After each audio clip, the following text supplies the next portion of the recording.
Oi pessoal, bem-vindos a mais um vídeo do Smooth Talk, o nosso canal para te ajudar a emigrar para o Canadá. Nós já falamos em outros vídeos o quanto é importante fazer um bom planejamento antes de se mudar para cá. Mas quando se fala em alugar um imóvel para morar, isso é muito mais do que economizar o valor necessário para pagar todo mês. Meu nome é Ariane, continue assistindo esse vídeo para descobrir vários aspectos em que alugar um AP aqui no Canadá é diferente de no Brasil. Vamos começar a nossa lista com o que eu acho que é a diferença mais importante de se entender. Você chega aqui e encontra um apartamento que você queira alugar.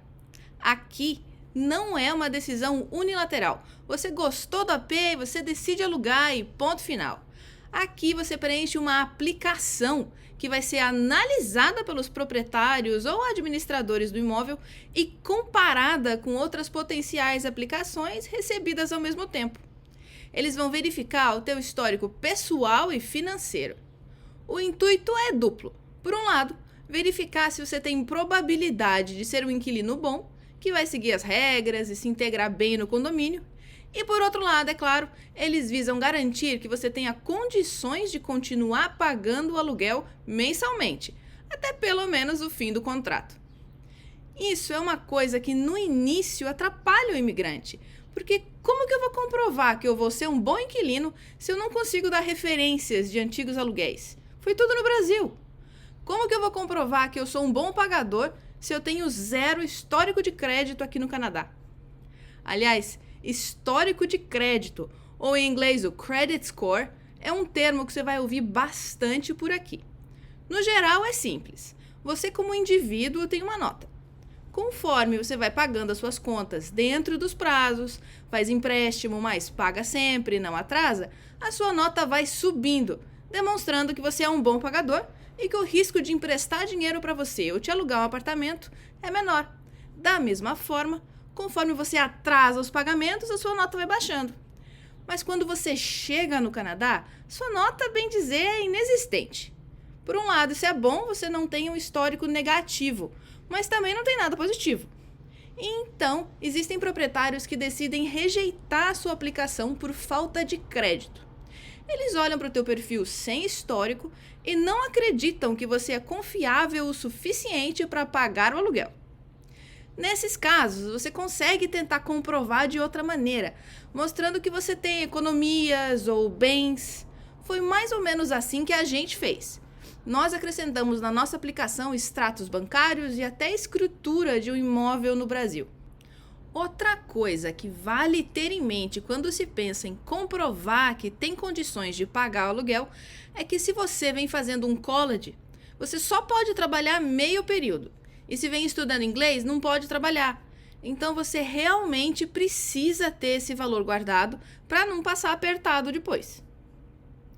Eu também preciso comentar que aqui a norma é você pagar o primeiro e o último mês de aluguel adiantado. De forma que se teu aluguel for 1.500, na hora de assinar o contrato, você tem que deixar um cheque de 3.000. Mas, pelo menos na hora que você fosse mudar, o teu último aluguel já está pago. E sim, eu disse cheque. Aqui, você não vai receber um boleto todo mês com seu aluguel.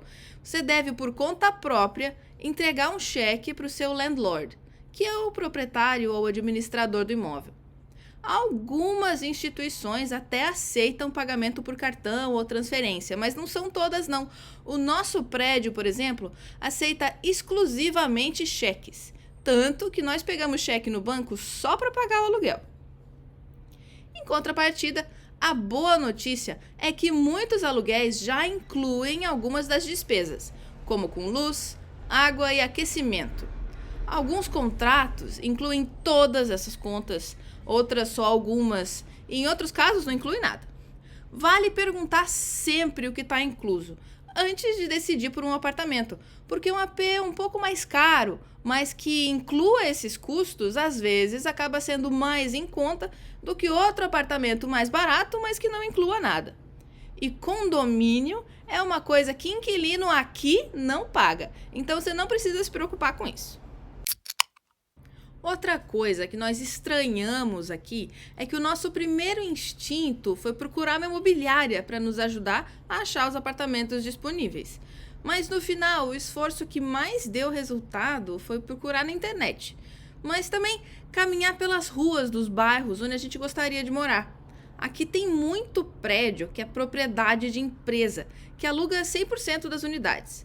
Esses prédios têm placa na frente, com o número do telefone do superintendente ou do escritório de locação, e às vezes até dizem que tipo de unidade está disponível, se de 1 quarto, 2 ou estilo bachelor. Foi através dessas plaquinhas que nós encontramos o nosso AP. Mas deixa eu contar para vocês uma coisa que nos pegou completamente de surpresa. A gente pegou o Airbnb para as primeiras 2 semanas, achando que seria mais do que o suficiente para encontrar um AP legal. E na teoria era um plano bom. O que nos surpreendeu é que, como a norma aqui é dar um período mais longo de aviso prévio, antes de sair do seu AP atual, como 2 ou às vezes até 3 meses, era comum a gente ver apartamentos para locação, mas que estariam disponíveis para que a gente se mudasse somente meses depois. Então aqui estávamos nós, em metade de agosto, com o Airbnb reservado até 1º de setembro, e os lugares que achávamos para alugar diziam disponível para mudança em outubro. Acabamos achando um que nos deixava entrar em 15 de setembro. Então estendemos o nosso Airbnb e deu tudo certo. Mas foram esforços redobrados para achar um lugar legal que ainda tivesse uma data para mudança próxima. Aí você acaba com 2 opções. Bom, 3, se contar com a sorte for uma opção para você.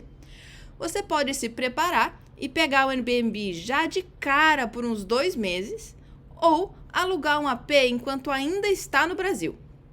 Essa última opção normalmente sai mais em conta do que ter que pagar um Airbnb por um período estendido, mas ela também te restringe.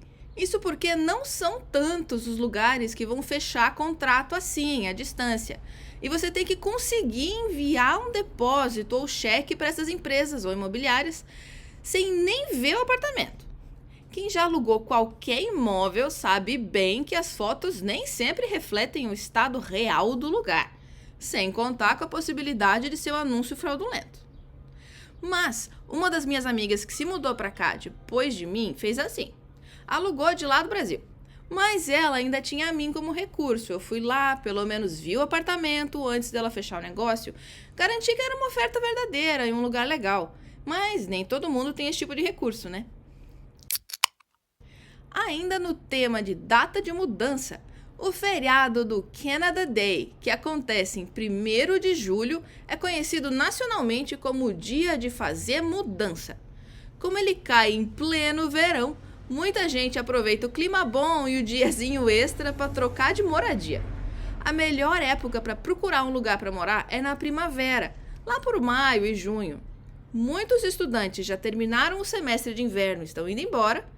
O clima ameno favorece você bater perna pelas vizinhanças que você quiser, e você ainda se antecipa à correria de busca por apartamento dos estudantes que ainda vão chegar para o semestre escolar de setembro. Outro fator para se levar em consideração são os pets. Se você estiver trazendo o seu bichinho de estimação com você, tem que ficar ligado nas locações pet friendly. Assim como no Brasil, nem todo condomínio ou casa aceita alugar para quem tem animal de estimação. Mas tem 2 dicas que eu queria dar para vocês. Primeiro, tem prédio que diz que é pet friendly, mas que na realidade tem restrições e só aceitam gatos ou cães pequenos ou de algumas raças. E, em contrapartida, existem também os prédios que se dizem não ser pet friendly, mas onde, atendendo certas condições, você consegue sim morar com o seu pet. O prédio em que nós moramos foi bem assim. A gente quase desistiu quando viu que não aceitava cachorro. E quem acompanha o nosso canal já deve ter visto o nosso enorme Golden Retriever Max nas filmagens. Mas nós estávamos em uma reunião com a superintendente do prédio quando a gente descobriu. E ela nos perguntou qual era a raça do nosso cachorro, se ele era manso, sociável. E daí nos disse que se a gente fizesse uma declaração em que nós nos responsabilizássemos por qualquer dano que ele causasse, ele seria sim aceito. E realmente, no nosso prédio deve haver mais de 15 cachorros, sem contar os gatos, e isso que não era pet friendly. E para finalizar esse vídeo, algumas curiosidades sobre como é viver em um apartamento alugado por aqui.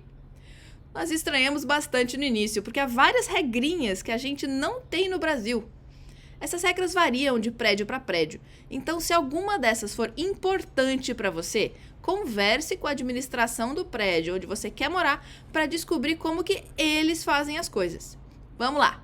Aqui, a gente não pode colocar aquele tapetinho capacho na porta, nem churrasqueira na sacada.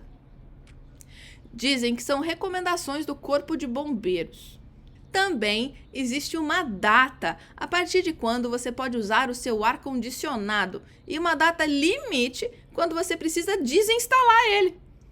Como no Canadá faz muito frio, todos os apartamentos, por lei, têm um sistema de aquecimento. Mas o verão aqui também é bem quente, mas nos prédios mais antigos não existe um sistema de ar-condicionado embutido, ao contrário do ar quente. Já nos prédios mais novos, sim, muitas vezes você tem acesso a um termostato dentro de cada unidade, onde você controla tanto o ar quente quanto o frio. A próxima curiosidade é que na sacada não costuma ter lâmpada. Se você gosta de, no verão, passar um tempo sentado na sacada, curtindo a brisa, se prepare para colocar um abajur ou ficar com meia luz mesmo. Porque em sacada não tem nem tomada, nem bocal para luz. E por último, se você assiste filmes ou séries de TV americana, essa curiosidade você até já pode conhecer.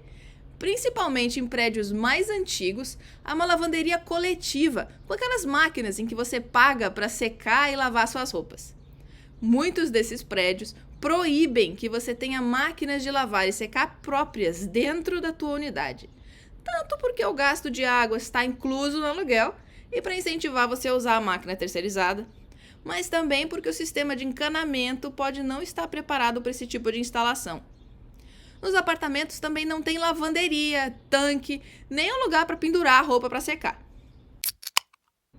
E por hoje é isso, pessoal. Vimos algumas dicas super importantes para vocês se prepararem para o projeto Canadá de vocês. Esse assunto moradia sempre rende longas conversas e é fundamental em um bom planejamento. Se você gostou desse vídeo, dá um like aí, deixa o seu joinha, compartilha o vídeo com os amigos e se ficou alguma dúvida, escreve pra gente. Fica ligado em todas as nossas plataformas que toda semana tem vídeo novo no YouTube, Facebook e Instagram. Até mais!